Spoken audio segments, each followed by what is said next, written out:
এই জাতীয় দৃষ্টান্ত দিয়ে বেশিরভাগ ফাসেক যারা তাদেরকেই পথভ্রষ্ট করে। ফাসেকরা এগুলোর উপর প্রশ্ন তুলে। অনেক ইমানদার দেখবেন যারা দাবি করে ইমানদার, বাবা মুমিন, মা মুমিন, এরপরেও সে কোরআনের ব্যাপারে এমন এমন কথা বলে, তো তার কথাই প্রমাণ করে যে এই লোকটা একজন ফাসেক মার্কা মুনাফিক। তাহলে ওমা ইউদিল্লু বিহি ইল্লাল ফাসিকিন। এখন ফাসেক কারা? খুব মন দিয়ে শুনেন, দেখবেন এই আয়াত বলার পরে আমাদের মাঝে ফাসেক আছে কিনা সত্যি সত্যি দেখেন। আল্লাযীনা ইয়ানকুদুনা আহদাল্লাহি মিন বাদি মিসাকি। আল্লাহর সাথে ওয়াদা করার পর যারা আল্লাহর সাথে কৃত ওয়াদা ভঙ্গ করে, ওয়াদা করে আল্লাহর সাথে করার পর ওয়াদা ভঙ্গ করে। এখন আল্লাহর ওয়াদা দ্বারা কি উদ্দেশ্য? এক নাম্বার, এই ফাসেক দ্বারা উদ্দেশ্য যদি সর্বসাধারণ মানুষ হয়, তাহলে এই জায়গায় আল্লাহর ওয়াদা দ্বারা উদ্দেশ্য হবে ইমতিসালু আওয়ামিরিল্লাহ ওয়াজতিনাবু আন নাওয়াহিল্লাহ। আল্লাহর সমস্ত আদেশগুলা মেনে নেওয়া, আল্লাহর সমস্ত নিষেধগুলা থেকে বেঁচে থাকা। এই মর্মে আমি আপনি আমরা সবাই আল্লাহর সাথে অঙ্গীকারাবদ্ধ, আল্লাহ আপনার সব হুকুম মেনে নিব, আপনার সব নিষেধগুলা থেকে বেঁচে থাকব। এই মর্মে আমরা আপনার সাথে অঙ্গীকারাবদ্ধ। যদি অঙ্গীকার খেলাফ করি, আল্লাহর কোরআনের ভাষায় সে ফাসেক। কোরআনের ভাষায় সে কি? ফাসেক। এটা হলো একটা উদ্দেশ্য। দুই, কাফেরদের মধ্যে একদল ছিল আহলে কিতাব। আহলে কিতাব মানে তাওরাতের অনুসারী। তাওরাত কিতাবের মধ্যে লেখা আছে ভবিষ্যতে একজন নবী আসবে, ওই নবীর নাম হবে মুহাম্মদ সাল্লাল্লাহু আলাইহি ওয়াসাল্লাম।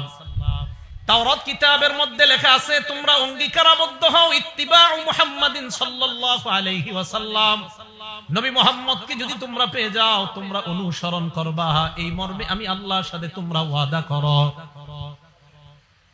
ইহুদিরা আল্লাহর সাথে ওয়াদা করছে তাওরাত কিতাবে, আল্লাহ এমন নবী নাম মুহাম্মদ যদি হয়, ওই নবীকে আমরা মেনে নেওয়ার ওয়াদা করলাম।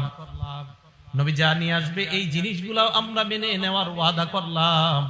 আল্লাহ নবী আসার পর তারা কয় না না, আমরা ওয়াদা করি নাই। আল্লাহ কয় এই যে তারা ওয়াদা ভঙ্গ করা শুরু করছে। আল্লাযীনা ইয়ানকুদুনা আহদাল্লাহ।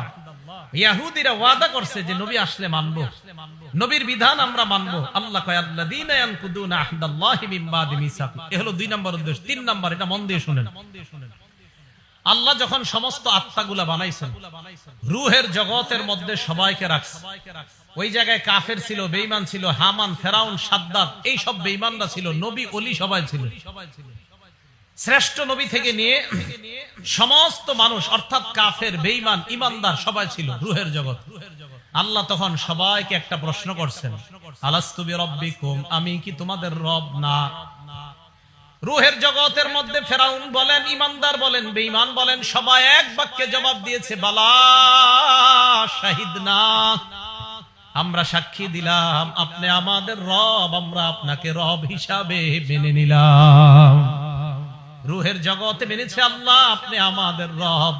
এই রব মানে 6টা বিষয় মাথায় রাখবেন। এক নাম্বার, রূহের জগতে আমি আপনি ওয়াদা করেছি আল্লাহ আমরা আপনাকে ব্যক্তি জীবনে রব মানলাম। 2 নাম্বার, পারিবারিক জীবনে রব মানলাম।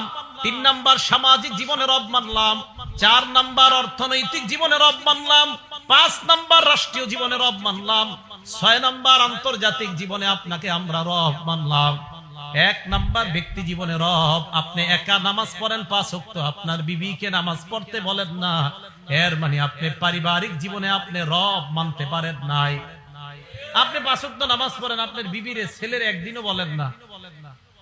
ছেলের বয়স 25 বছর, ফজরের নামাজে বাবা নামাজে যায়, ছেলেটারে ডাক দিতে গেলে মা কয় থাক ডাক দিয়ে না, রাত 3টায় ঘুমাইছে। কয়টায় ঘুমিয়েছে? এই যে আপনি ডাক না দেওয়াটা, তার মানে আপনি পারিবারিক জীবনে রব কায়েম করছেন না। আপনি ফজর পড়ছেন, আপনার ছেলে পড়ছে না, আপনার মেয়ে পড়ছে না, পরিবার জীবনে রব কায়েম করেছেন কিনা কিয়ামতের মাঠে আল্লাহর কাছে প্রশ্নের জবাবদিহিতা করতে হবে। এটা জবাবদিহিতা করতে হবে। তো 2 নাম্বার পারিবারিক জীবনে রব, 3 নাম্বার সামাজিক জীবনে রব। সমাজের কয়টা মানুষের নামাজের দাওয়াত দিয়েছেন? কয়জন মানুষকে বলছেন টেলিভিশন দেখো না, সুদ খাও না, গাঁজা খাও না? কয়জন মানুষকে চরিত্র নষ্ট হয়ে গেছে তাকে আপনি বাঁচানোর চেষ্টা করছেন?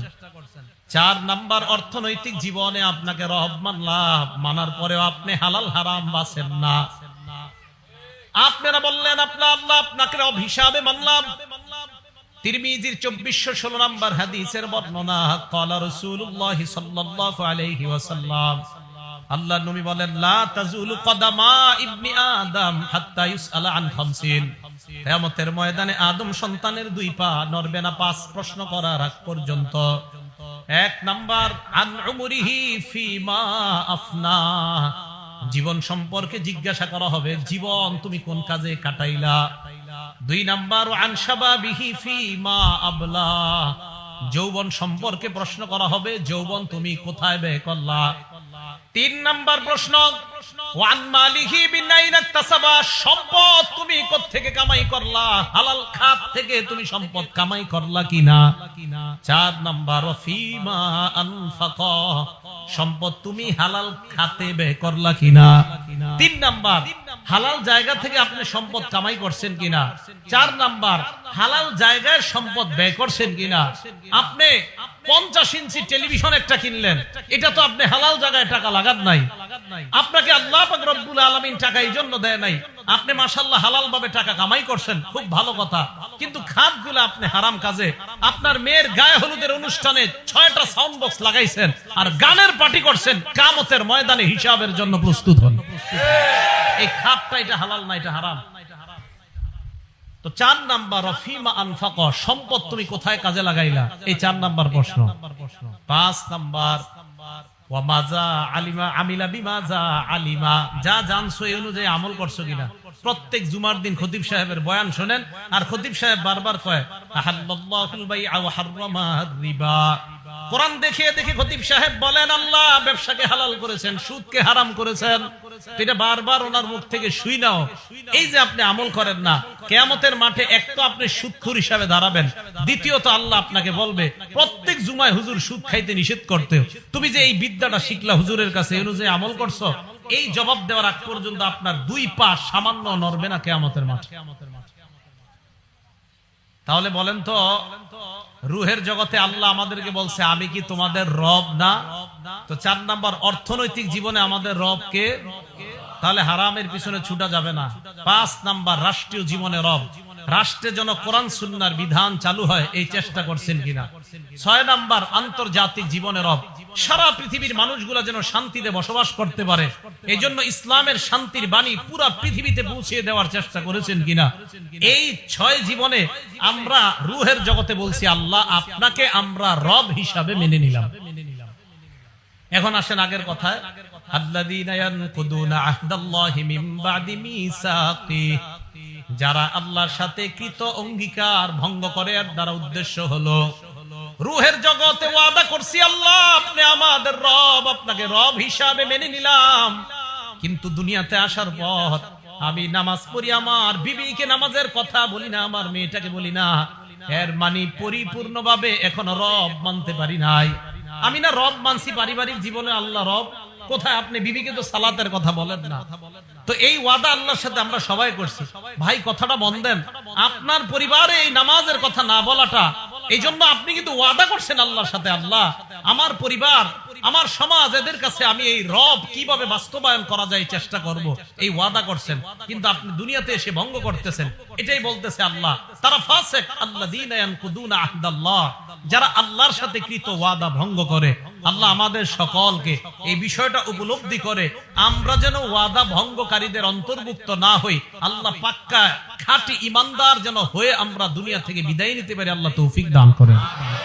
তাহলে আল্লাযীনা ইয়ানকুদুনা আহদাল্লাহি মিন বাদি মিসাকি, এবার মন দিয়ে শুনেন, আল্লাহর সাথে যে ওয়াদা করছেন, আর কি কি ওয়াদা আল্লাহ পবিত্র কোরআনে বলছে, মা আতাকুমুর রাসূলু ফাখুযু ওয়া মা নাহাকুম আনহু ফান্তাহু।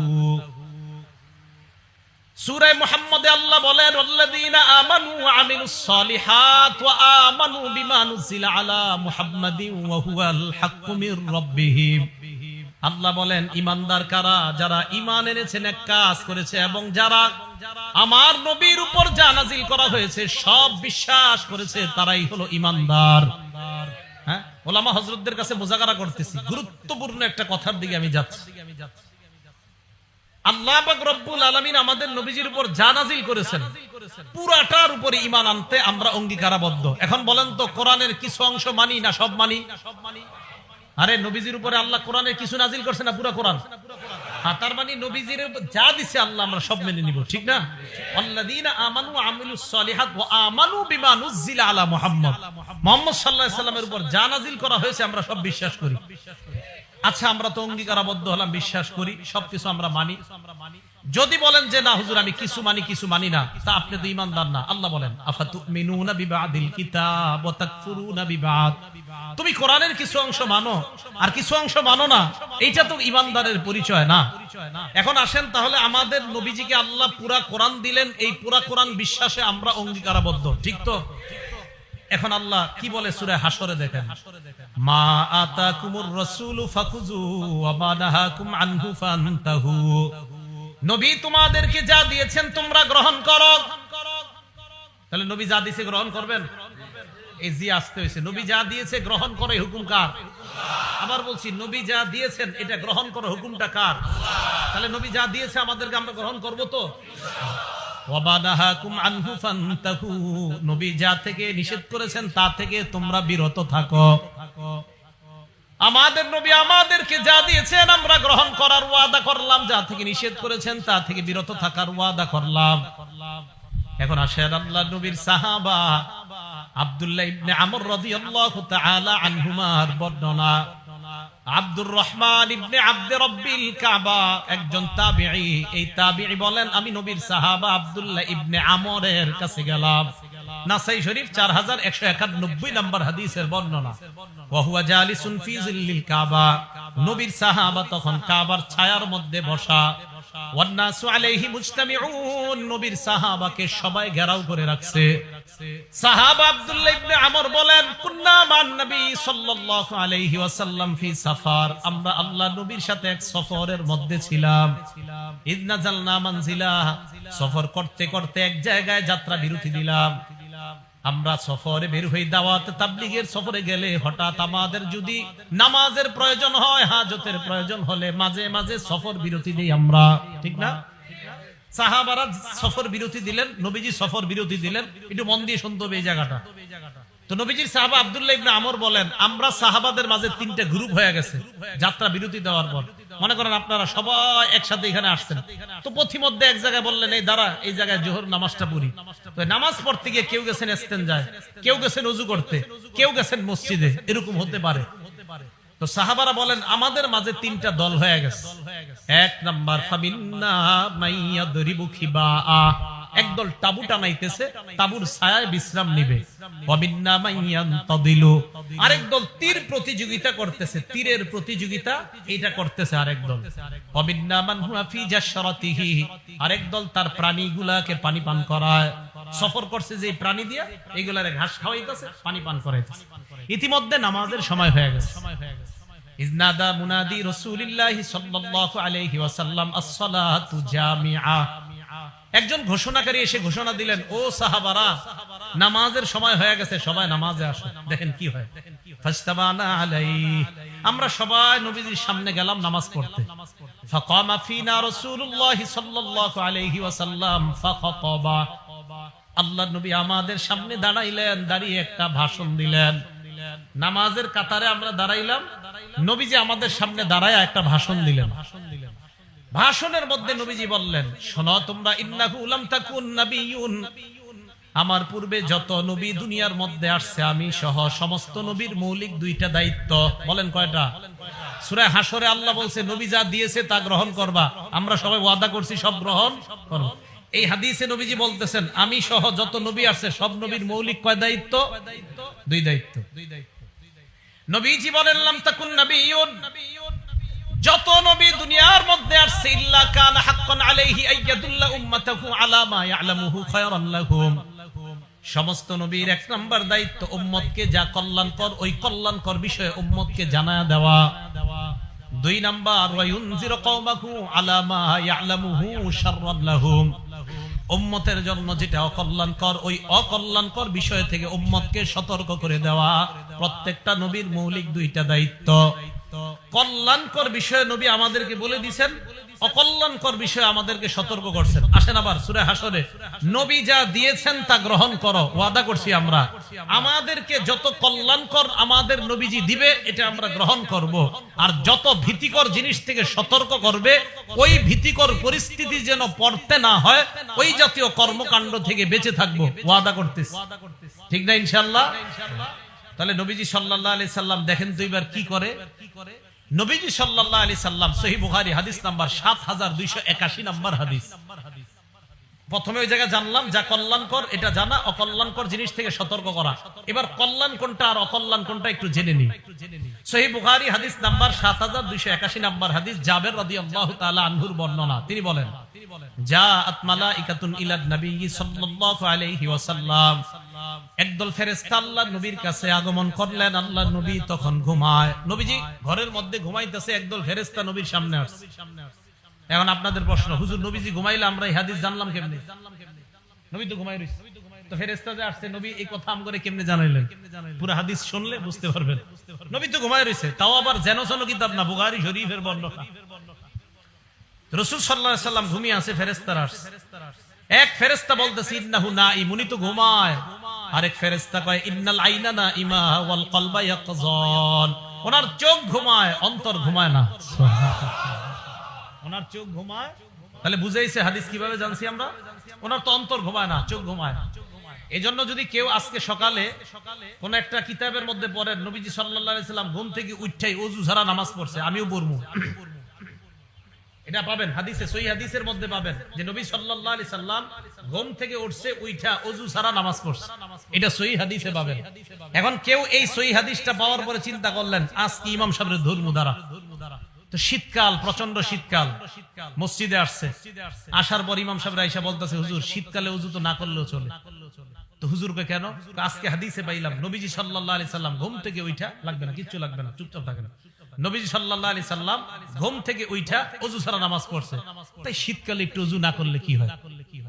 হুজুর কয় এটা আপনি কি বললেন? আমি তো বুখারী শরীফ পড়াই 20 বছর, আপনি আমারে হঠাৎ এসে এই হাদিস বলেন? পড়ান কিন্তু বুঝেন নাই হাদিস,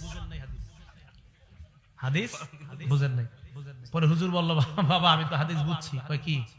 আমার ঘুম আর নবীজির ঘুম, আপনার ঘুম আর নবীজির ঘুম এক না। আমি আপনি যখন ঘুমাই আমাদের চোখ ঘুমায়, অন্তর ঘুমায়। নবী যখন ঘুমায় শুধু চোখ ঘুমায়, অন্তর ঘুমায় না।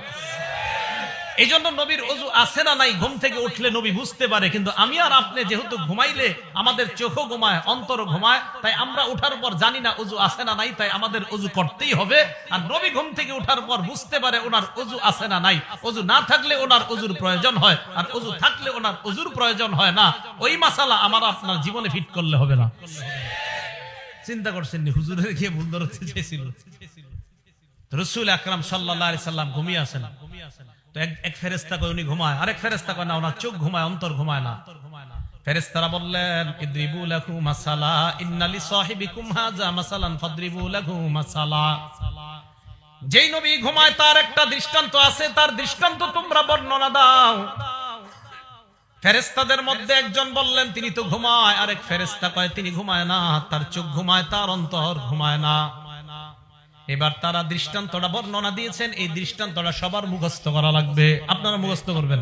আগামীকাল চা স্টলে বৈশা গীবত শিকায়েত না কইরা এই দৃষ্টান্ত একজন আরেকজনে বলবেন। কি পারবেন তো ইনশাআল্লাহ? দাওয়াত ও তাবলীগে যারা গাছতের আদব বলেন, এই আপনি গাছতের আদব এটা বলবেন। দেখেন নবী সাল্লাল্লাহু আলাইহি সাল্লাম কি বলেন, মাসালুহু কামাসালি রাজুল, আল্লাহর নবীর দৃষ্টান্ত হলো এমন এক ব্যক্তির মতো, বানাদারা, যে ব্যক্তি একটা ঘর বানিয়েছেন, ওয়াজালা ফিহা মাদুবা, ঘরের মধ্যে একটা দস্তরখান বিছিয়েছেন, দস্তরখানের মধ্যে সুস্বাদু রং বেরঙের খাবার, ওয়া বা'সা দাইয়ান, একজন আহ্বানকারীকে বাহিরে পাঠাইছে, যাও রাস্তাঘাটে যাদেরকে পাইবা তাদেরকে দাওয়াত দেওয়ার বলবা এই ঘরের মধ্যে যারা আসবে তারা সুস্বাদু খাবার খেতে পারবে। ফামান আজাবাদ দাইয়া দাখালাদ দার ওয়া আকালা মিনাল মাদুবা, তো একজন আয়েশা বলছে ভাইও অমুক ঘরে সুন্দর দস্তরখান আছে, আপনারা আসেন যারা যারা খাবেন। একদল তার কথা সত্য মনে করছে, করার পর ঘরে গেছে, সত্যি সত্যি দস্তরখানের সুস্বাদু খাবার খাইছে। ওয়াল্লাম ইউজিবিদ দাইয়া, আরেক দল তার কথার সাড়া দেয় নাই, ওয়ালাম ইয়াকুলিদ দার, ঘরের মধ্যেও ঢুকে নাই, ওয়ালাম ইয়াদখুলিদ দার, ঘরের মধ্যেও প্রবেশ করে নাই, ওয়ালাম ইয়াকুল মিনাল মাদুবা, দস্তরখানের খাবারও খায় নাই। তাহলে যিনি ঘোষণা দিছে তার কথা বিশ্বাস করার ক্ষেত্রে দুই দল। একদল বিশ্বাস করছে, ঘরে গেছে, দস্তরখানের খাবার খাইছে। আরেক দল বিশ্বাস করে নাই, ঘরেও যায় নাই, দস্তরখানের খাবারও খায় নাই। এই কথা ফেরেশতা একদল আরেক দলের সাথে বলা বলি করে, আমার নবী ঘুমায় আছে, তবে নবীর চোখ ঘুমাইতেছে, অন্তর দ্বারা সব উপলব্ধি করতেছে। এই কথা বলার পর ফেরেশতারা বললেন আউযিলুহা লাহু, এটার ব্যাখ্যা দিয়ে দাও, এই যে কথাটা বললাম এটার ব্যাখ্যা দাও। এবার ফেরেশতারা ব্যাখ্যা দিতে লাগলেন, ফাদ্দারাল জান্নাহ, ঘরের দৃষ্টান্ত হলো আল্লাহর জান্নাত। দস্তরখানের দৃষ্টান্ত হলো সুস্বাদু খাবার। জান্নাত যিনি বানিয়েছেন তিনি হলেন আল্লাহ। আল্লাহ জান্নাত বানাইলেন, দস্তরখান বিছাইলেন, একজন আহ্বানকারী পাঠাইলেন। এই আহ্বানকারী অন্য কেউ নয়, এই আহ্বানকারী হলেন যিনি ঘুমিয়ে আছেন, মুহাম্মদ সাল্লাল্লাহু আলাইহি ওয়াসাল্লাম। তাহলে মুহাম্মদ সাল্লাল্লাহু আলাইহি ওয়াসাল্লাম আমাকে আপনাকে ডাকতেছে ওই ঘরের দিকে, ওই দস্তরখানের দিকে। নবীর কথা মানার ক্ষেত্রে আমাদের মধ্যে দুই দল। এক দল কথা বিশ্বাস করে ঘরের মধ্যে যায়, এর মানে যারা নবীর কথা মানবে তারা আল্লাহর জান্নাতের মেহমান। তাহলে তারা জান্নাতের মেহমান হবে। শেষে কি বলে দেখেন, ফামান আতাআ মুহাম্মাদান সাল্লাল্লাহু আলাইহি ওয়াসাল্লাম, যারা আল্লাহর নবীর কথা মেনে নেয় তারা আল্লাহর অনুসারী হয়ে যায়। ওমান আসা মুহাম্মাদান সাল্লাল্লাহু আলাইহি ওয়াসাল্লাম, যারা নবীর কথা না মানে তারা আল্লাহর নাফরমান বান্দা হয়ে যায়। তাহলে দুইটা, একটা নবীরে মানা আর একটা নাফরমানি করা। বলেন আমরা কোনটা মানবো না নাফরমানি করব? মানবো, কারণ এই যে সূরা হাশরে ওয়াদা করছি নবী যা বলবে তা গ্রহণ করব। ভুলে গেছে? কোরআনে না ওয়াদা করছি যে আল্লাহ বলছে নবীরে যা দিয়েছি তা গ্রহণ করবা।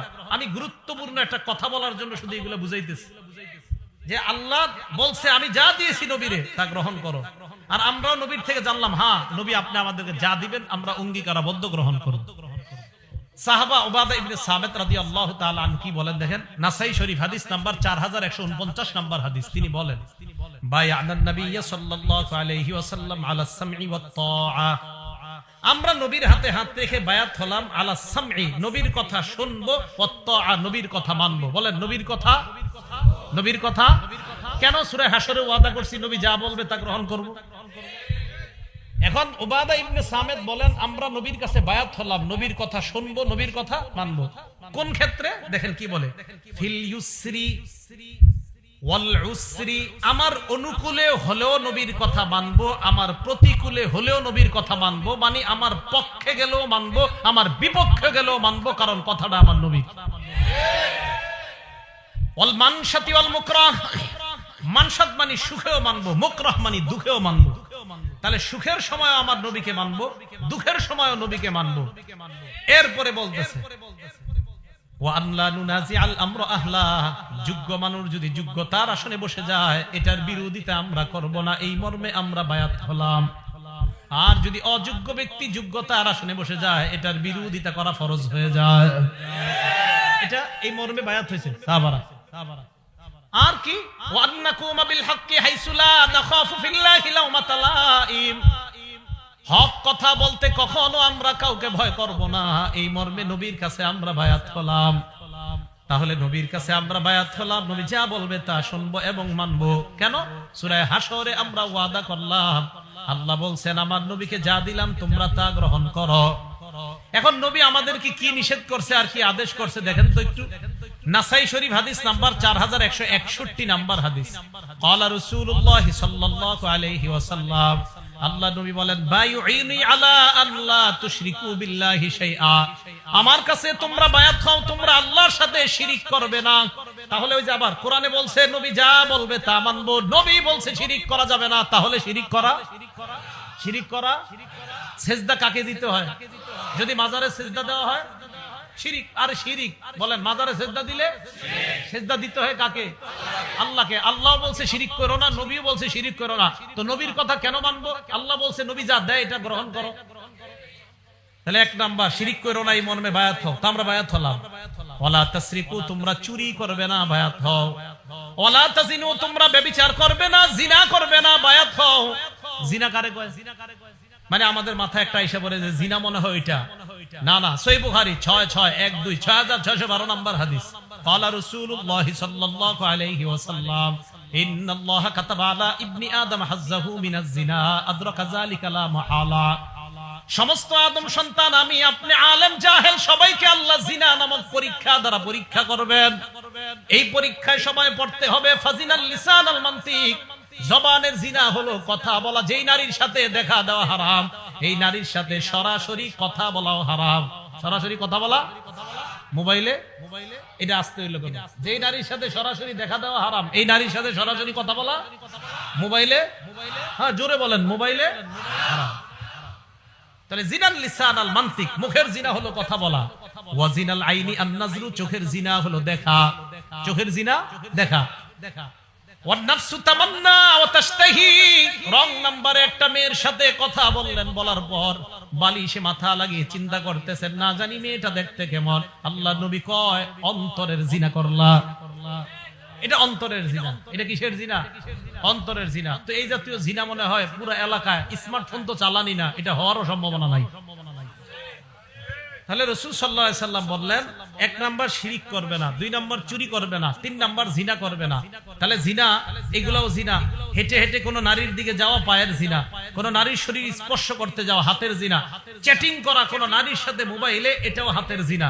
অবৈধভাবে কোনো নারীর সাথে চ্যাটিং করা অপ্রয়োজনীয়, এটা হাতের জিনা। কিসের জিনা? হাতের জিনা। হ্যাঁ, হাতের জিনা।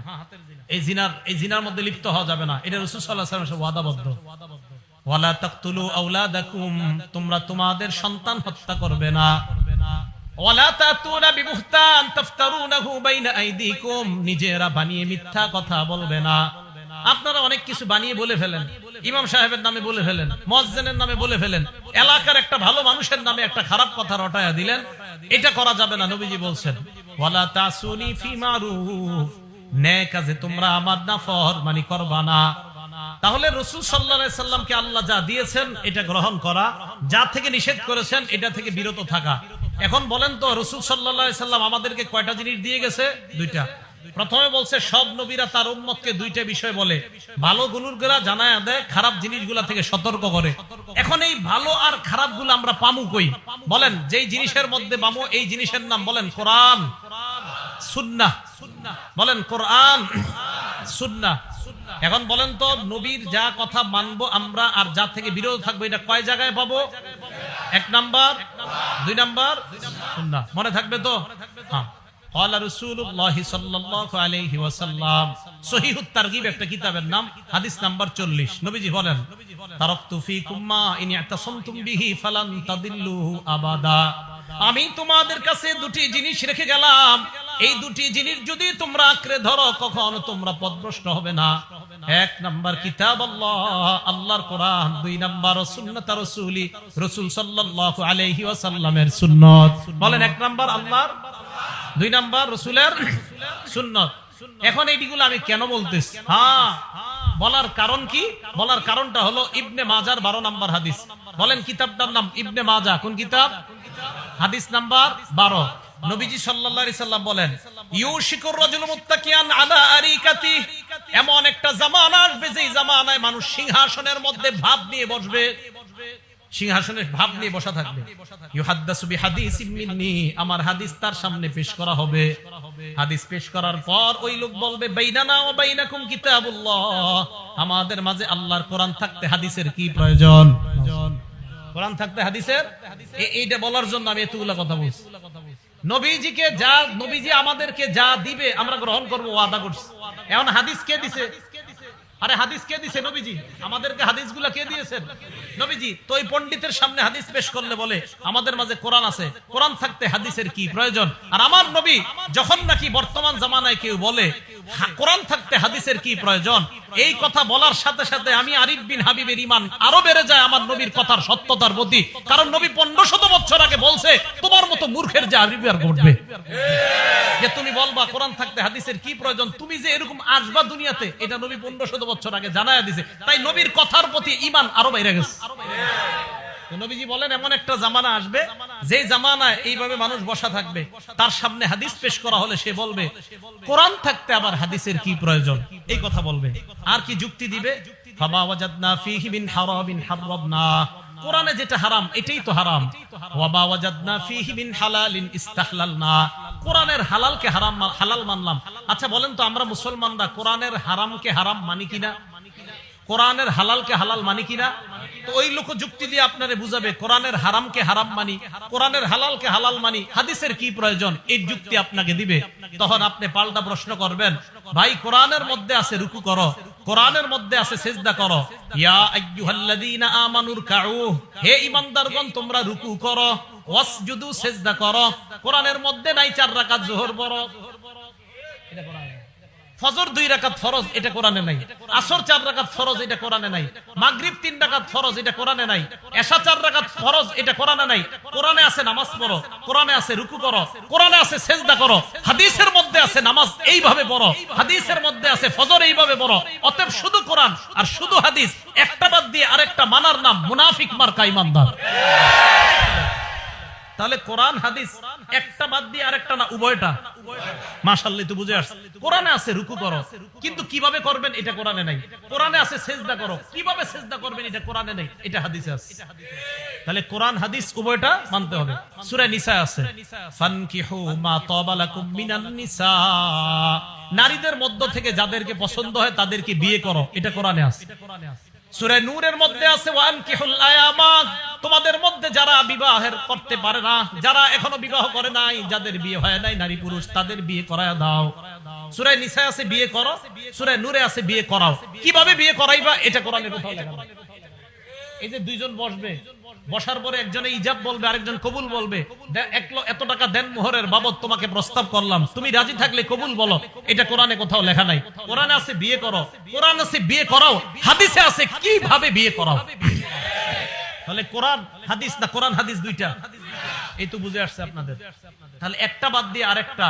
তো নবীজি 1500 বছর আগে বলছে একটা দলের আবির্ভাব ঘটবে, তারা বলবে শুধু কোরআন মানলেই চলবে, হাদিস মানার কোনো দরকার নাই।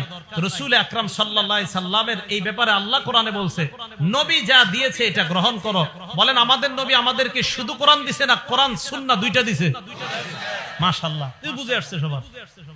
এই জিনিস দুইটাই আমরা গ্রহণ করব, এটা রাসূল সাল্লাল্লাহু আলাইহি সাল্লাম আমাদেরকে দিয়েছেন, আর আমরা কোরআনে ওয়াদা করছি। আল্লাহ এটাই বলতেছে, আল্লাযীনা ইয়ানকুদুনা আহদাল্লাহি মিন বাদি মিসাকি, যারা আল্লাহর সাথে কৃত ওয়াদা ভঙ্গ করে।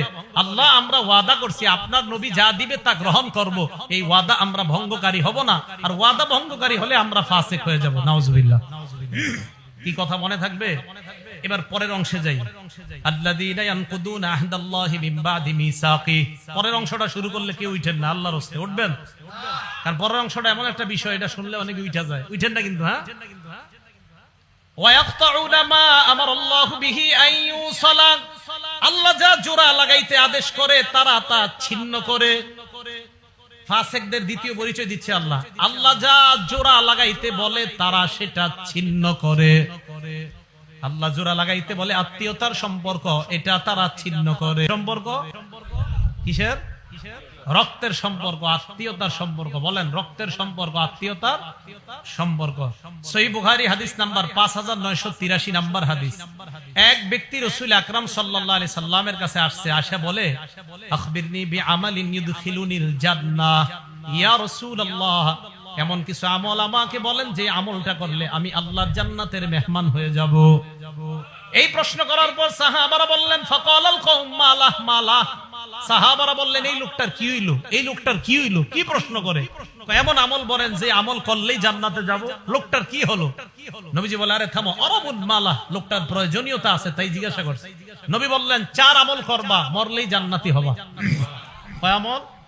এক, তা'বুদুল্লাহ লা তুশরিকু বিহি শাইআ, শিরিক মুক্ত ইবাদত করবা। কি মুক্ত ইবাদত?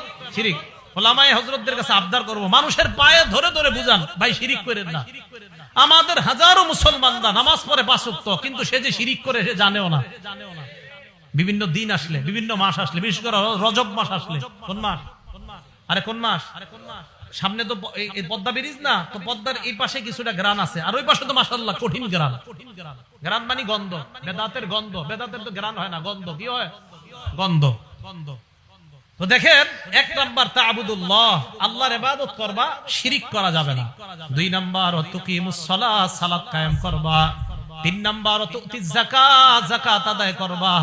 4 নাম্বার তাসিলুর রহিম, আত্মীয়তার সম্পর্ক জোড়া লাগাইবা। রক্তের সম্পর্ক জোড়া লাগাইবা, মারা যাইবা, আল্লাহ পাক তোমাকে জান্নাতের মেহমান বানায়া দিবেন। তাহলে 4 নাম্বার রক্তের সম্পর্ক, 4 নাম্বার আত্মীয়তার সম্পর্ক। এটা আল্লাহ আদেশ করছে জোড়া লাগাইতে, এটা ছিন্ন করার আদেশ করে নাই। সহিহ বুখারী হাদিস নাম্বার 5984 নাম্বার হাদিস।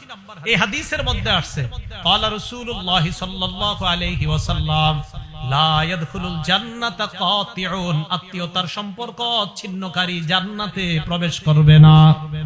রক্তের সম্পর্ক ছিন্নকারী জান্নাতে প্রবেশ করবে না।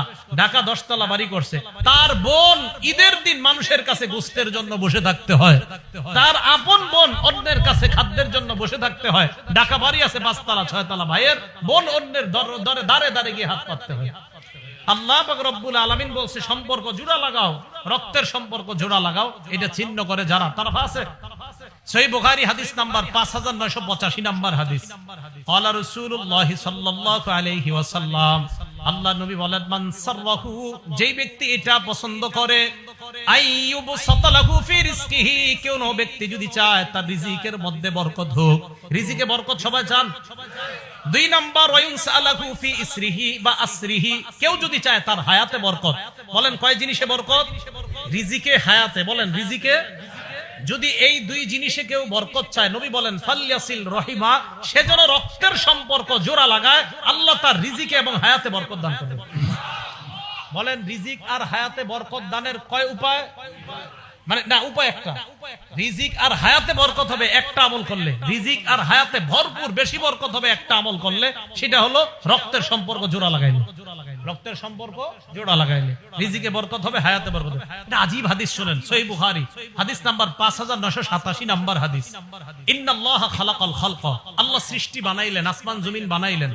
বানানোর পর হাত্তা ইযা ফারাগা মিনাল খালকি, আল্লাহ যখন সৃষ্টি থেকে অবসর হলেন, দেখেন কি কামাতির রহিম, রক্তের সম্পর্কটা আল্লাহর সামনে দাঁড়ায় গেছে।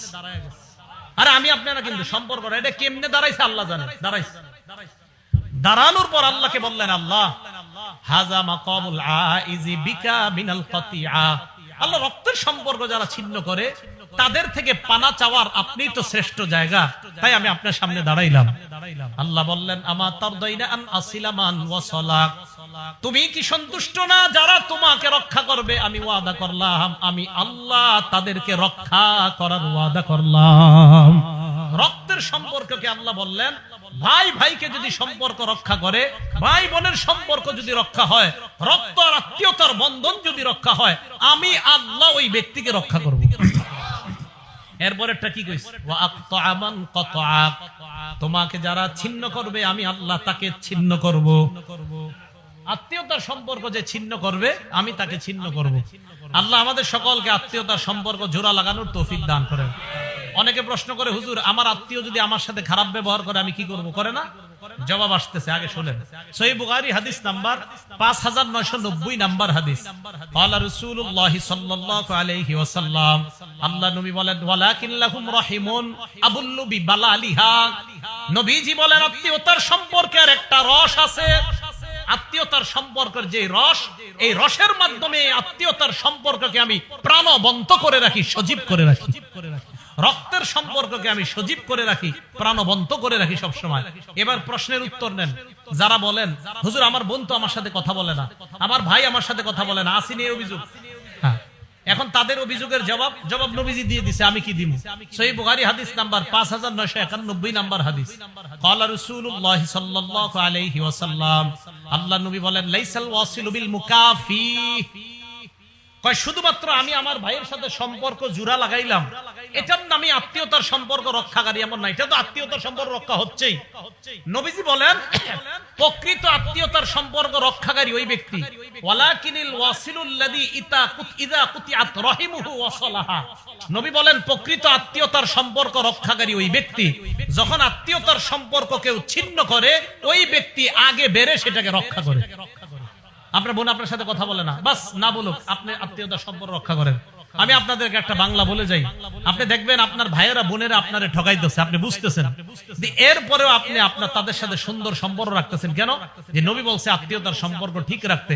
আপনি দেখবেন 2, 4, 5, 10 মাস পরে আপনি খোঁজ নিয়ে দেখবেন তাদের সবার চাইতে আপনি ভালো আছেন। দেখেন যদিও আপনি বাহ্যিকভাবে দেখতে একটু হেরে যাচ্ছেন, বাহ্যিকভাবে আপনি একটু ফেল হয়ে যাইতেছেন, তাদের চেয়ে দেখা যাচ্ছে আল্লাহ আপনাকে ভালো রাখবে, এই কথা মনে রাখেন। তাহলে আত্মীয়তার সম্পর্ক এটাকে বলা হয় বকৃত, যে কেউ যদি ছিন্ন করে তার সাথে সম্পর্ক রক্ষা করা। আর আত্মীয়তার সম্পর্ক ছিন্ন করা মানে ফাসিক হওয়া, আত্মীয়তার সম্পর্ক ছিন্ন করা মানে জাহান্নামে যাওয়া। আল্লাহ হেফাজত করেন। মুসলিম শরীফের হাদিস, জান্নাতুল ফেরদাউসের উপরে হলো আরশ। সুবহানাল্লাহ। হাদিসে আসছে আল ফিরদাউস আলা জান্নাহ, জান্নাতুল ফেরদাউস হলো জান্নাতের সবচেয়ে উঁচু জায়গাটা। এই হাদিসের মধ্যে নবী বলেন ওয়া মিন ফাওকিহা আল আরশ, জান্নাতুল ফেরদাউসের উপরে হলো আরশ। এবার মুসলিম শরীফের হাদিস শুনেন, আর রহিমু মুআল্লাকাতুন বিল আরশ, রক্তের সম্পর্কটা এই এখনো আরশের সাথে ঝুলে রয়েছে। এইভাবে ঝুলে ঝুলে রক্তের সম্পর্ক আর আত্মীয়তার সম্পর্ক বলতে থাকে, মান ওয়াসালানি ওয়াসালাহুল্লাহ, আমাকে যারা রক্ষা করে আল্লাহ যেন তাদেরকে রক্ষা করে।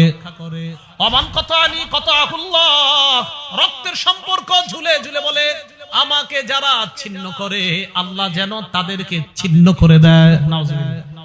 রক্তের সম্পর্ক আরশের সাথে ঝুলে ঝুলে বলে আমাকে যারা রক্ষা করে আল্লাহ যেন তাদেরকে রক্ষা করে, আমাকে যারা ছিন্ন করে আল্লাহ যেন তাদেরকে ছিন্ন করে। আল্লাহ আমাদের সকলকে রক্তের সম্পর্ক রক্ষা করার তৌফিক দান করে। আবু দাউদ শরীফ হাদিস নাম্বার 4902 নাম্বার হাদিস, নবীজি সাল্লাল্লাহু আলাইহি সাল্লাম বলেন, মা মিন আজদারু আইয়ু আজ্জিরাল্লাহু লি সাহিবিহিল উকুবাতা ফিদ দুনিয়া ওয়া মা ইয়াদখিলু লাহু ফিল আখিরাহ মিসলুল বাগী ওয়া কতিআতির রাহিম। রাসূল সাল্লাল্লাহু আলাইহি সাল্লাম বলেন, কোন অপরাধ এত ভয়ঙ্কর না, রক্তের সম্পর্ক ছিন্ন করা এত ভয়ঙ্কর অপরাধ, আত্মীয়তার সম্পর্ক ছিন্নকারীকে আল্লাহ দুনিয়াতে তো শাস্তি দিবেই, আখিরাতেও যে তার জন্য কি ভয়ঙ্কর শাস্তি আল্লাহ প্রস্তুত করে রাখছে, অন্য কোন অপরাধের জন্য এত ভয়ঙ্কর শাস্তি রাখছে কিনা নবী বলে আমার জানা নাই। এই অপরাধের জন্য আল্লাহ যেই পরিমাণ শাস্তি আল্লাহ প্রস্তুত করে রাখছে। তাহলে আত্মীয়তার সম্পর্ক ছিন্নকারীকে দুনিয়াতেও শাস্তি দিবে, আখিরাতেও শাস্তি দিবে। আবু দাউদ শরীফের হাদিস, সহিহ বুখারী হাদিস নাম্বার 6138 নাম্বার হাদিস। বলেন আল্লাহরে বিশ্বাস করি কারা কারা? হাত উঠায় রাখেন, বিশ্বাস করি সবাই। তাহলে হাত উঠায় হাদিসটা শুনেন। ক্বালা রাসূলুল্লাহ সাল্লাল্লাহু আলাইহি ওয়াসাল্লাম, মান কানা ইউমিনু বিল্লাহি ওয়াল ইয়াউমিল আখির, রাসূল সাল্লাল্লাহু আলাইহি সাল্লাম বলে যে আল্লাহ বিশ্বাস করে, করি তো, এবং আখিরাত বিশ্বাস করে, করি, ফালইয়াসিল রহিমা, সে যেন আত্মীয়তার সম্পর্ক রক্ষা করে। হাত উঠায় রাখেন। আত্মীয়তার সম্পর্ক রক্ষা করা মানে আল্লাহরে বিশ্বাস করা, আত্মীয়তার সম্পর্ক রক্ষা করা মানে আখিরাত বিশ্বাস করা। তাহলে আমরা আল্লাহ মানি, আখিরাত মানি, তাহলে রক্তের সম্পর্ক ছিন্ন হয়ে থাকলে তার সাথে রক্তের সম্পর্ক জোড়া। আল্লাহ তৌফিক দান করেন। ভাই কথা বলে না, আপনি আগায় কথা বলবেন। বোন কথা বলে না, আপনি আগায় কথা বলবেন। আপন ভাই ভাইকে 40 বছর একজন আরেকজনের চেহারার দিকে তাকান, কত বড় ভয়ঙ্কর কথা। বাবা চাচার সাথে কথা বলে না দেখে ভাতিজাও চাচারে সালাম দেয় না। আরে এটা কেমন কথা? আপনার বাবা আর চাচার মধ্যে একটু দ্বন্দ্ব হয়েছে, এটা ভাই ভাইয়ের অভিমানের ব্যাপার। আপনি ভাতিজা চাচারে দেখলে সালাম না দিয়ে আরেক রাস্তায় কিভাবে যান? এটা কেন? এটা যেন না হয়। ইবনে মাজাহ 3251 নাম্বার হাদিস, রাসূল আকরাম সাল্লাল্লাহু আলাইহি সাল্লাম বলেন, নিরাপদে কারা কারা জান্নাতে যাইতে চাও? নিরাপদে সবাই জান্নাতে যাইতে চাই? রাসূল আকরাম সাল্লাল্লাহু আলাইহি সাল্লাম বলেন, নিরাপদে যদি জান্নাতে চাইতে চাও কয়েকটা আমল করবা। ইয়া আইয়ুহান নাস আফশুস সালাম, হে মানুষ তোমরা সালাম দাও। ওয়া আতিমুত তাআম, তোমরা খাবার খাওয়াও। ওয়া সিলুল আরহাম, রক্তের সম্পর্ক রক্ষা করো। ওয়া সাল্লু বিল লাইলি ওয়ান নাসু নিয়াম, রাতের বেলা মানুষ যখন ঘুমায় তখন তাহাজ্জুদের নামাজ পড়ো। তাদখুলুল জান্নাতা বিসালাম, মরো আর নিরাপদে জান্নাতে প্রবেশ করো। সালাম দাও, 2 নাম্বার খাবার খাওয়াও, 3 নাম্বার আত্মীয়তার সম্পর্ক রক্ষা করো, 4 নাম্বার রাতের বেলা তাহাজ্জুদের সালাত পড়ো, নিরাপদে জান্নাতে প্রবেশ করো। কথা কি বুঝে আসছে সবার? তাহলে ফাসিক কারা? আল্লাযীনা ইয়ানকুদুনা আহদাল্লাহ, যারা আল্লাহর সাথে কৃত অঙ্গীকার ওয়াদাকে যারা ভঙ্গ করে। আর আল্লাহর ওয়াদা কি কি এই ব্যাপারে আমরা নবীজির বিস্তর অনেকগুলো আলোচনা করলাম। এরপরে ওয়ায়াকতাউনা মা আমারাল্লাহু বিহি আইয়ুসালা, আল্লাহ যা জোড়া লাগাইতে বলে এটা যারা ছিন্ন করে। 3 নাম্বার ওয়ায়ুফসিদুনা ফিল আরদ, যারা জমিনে ফাসাদ সৃষ্টি করে, শান্তির পরিবর্তে যারা অশান্তি সৃষ্টি করে, তাদেরকে আল্লাহ ফাসিক বললেন। শেষে আল্লাহ বলেন উলাইকা হুমুল খাসিরুন, তারা হলো ক্ষতিগ্রস্ত। ভাই আপনাদের কাছে হাত জোর করে আবদার, আমি আপনি মরার সময় আমার আপনার নামের পিছনে যেন ক্ষতিগ্রস্ত শব্দটা লেখা না হয়, আমার আপনার নামের পাশে যেন সফল ইমানদার লেখা হয়ে যায়। আজকে এই মুহূর্ত থেকে চেষ্টা করা, আল্লাহ সফল মুমিন বানায়া কবরে যাওয়ার সময় সফল মুমিন ঘোষণা করে আমার মৃত্যুটা দিয়ে আপনি আমাকে কবরে নিয়েন, এই দোয়া আল্লাহর কাছে করা। আল্লাহ পাক রব্বুল আলামিন আমাদের সকলকে সূরা বাকারার এই আয়াতের যে শিক্ষা, 1 নাম্বার আল্লাহর ওয়াদা ভঙ্গ না করা, 2 নাম্বার রক্তের সম্পর্ক ছিন্ন না করা, 3 নাম্বার পৃথিবীতে অশান্তি সৃষ্টি না করা, এই অপরাধগুলো থেকে যেন বেঁচে থাকতে পারি, আল্লাহ তৌফিক দান করেন। আমিন। ওয়া আখিরু দাওয়ানা আনিল হামদুলিল্লাহ।